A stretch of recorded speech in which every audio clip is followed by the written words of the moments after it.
Welcome everybody. Hello, Prof. Hello, Prof. What's game theory?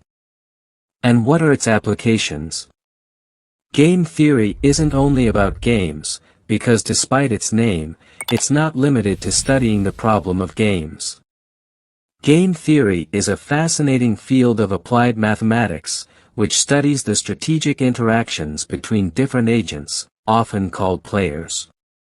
It offers a formal framework to analyze decisions made, or those that we're going to take, in situations where the results depend not only on one's own choices, but also on those of others.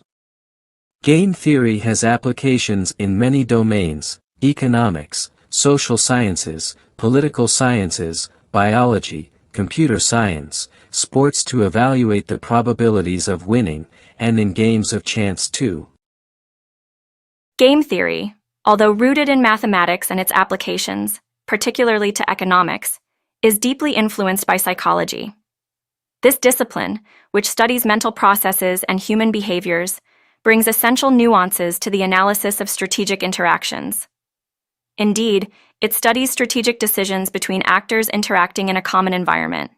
Each actor or player chooses actions by trying to maximize their gains or minimize their losses. This is particularly useful for understanding and predicting behavior in situations where each person's choices depend on the choices of others. Our decisions are influenced by emotions. Fear, anger, joy can alter our judgment and push us to make suboptimal decisions. Cognitive biases. Bias such as confirmation bias, tendency to seek information that confirms our beliefs, or anchoring bias, tendency to rely excessively on the first piece of information received, can distort our reasoning and therefore decision-making. Social norms. Social rules, values, and beliefs influence our choices and can lead us to cooperate or defect in certain situations. Reciprocity. Humans have a strong tendency to reciprocate whether good or bad, which can change game dynamics, and therefore economic results, for example. The applications of game theory models are found in analysis of markets, negotiations, public or private economic policies, study of human behavior in social and political interactions, analysis of conflicts, alliances, collective decision-making processes, and elections, modeling of biological evolution, competition between species and their cooperation, design of algorithms in computer science, communication protocols, and artificial intelligence. Game theory uses a variety of models to represent strategic situations. Here are two illustrative examples. Zero-sum games where the gain of one player is exactly equal to the loss of the other. For example, if we define the gain of a chess game as 1 if we win, 0 if the game is drawn, and -1 if we lose, the game of chess is a zero-sum game. In economics, this notion is important. Zero-sum games correspond to the absence of wealth creation. Therefore, the enrichment of my neighbor results in my own impoverishment. This is found in protectionism, which opposes the theory of comparative advantage and laissez-faire, that is to say, the freedom of movement of goods, services, and capital. This was also found in archaic economic systems before bank financing of the economy. Non-zero-sum games, where the players' gains do not necessarily cancel each other out. This is often illustrated by the prisoner's dilemma.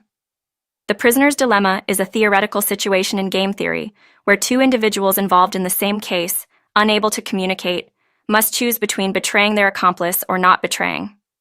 The police do not have enough evidence to sentence them to heavy sentences, offer them a deal.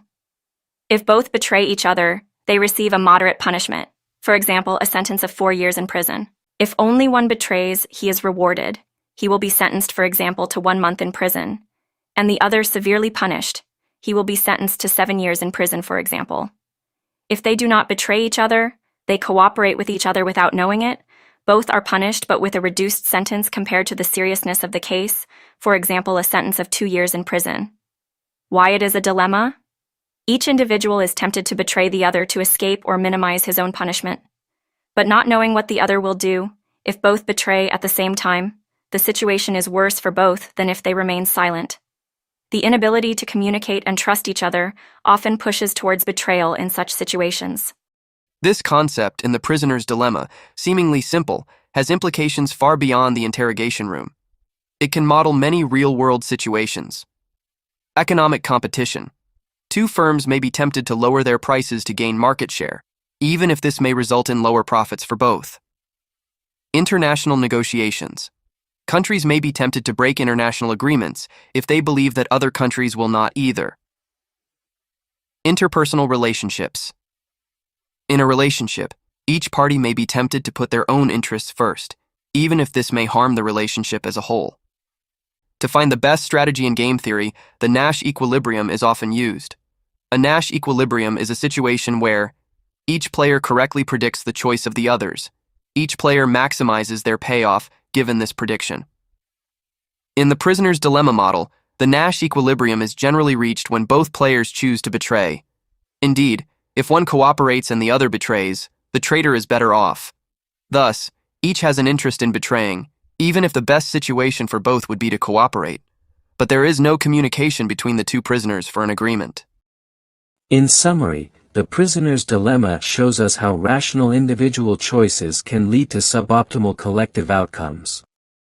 It highlights the importance of cooperation and trust in human interactions. The prisoner's dilemma illustrates the difficulty of cooperating in situations where individual interest may conflict with collective interest. It shows us that trust, communication, and clear rules of the game are essential to foster economic cooperation in pricing strategy, product placement, portfolio management, financial games, and negotiations. Game theory is a powerful tool for analyzing and understanding situations where the decisions of one individual have an impact on others, where the outcomes depend on the choices of all. The scientist who discovered and developed the concept of Nash equilibrium is John Nash Jr., an American mathematician and economist. His groundbreaking work in the field of game theory laid the foundations for this fundamental notion.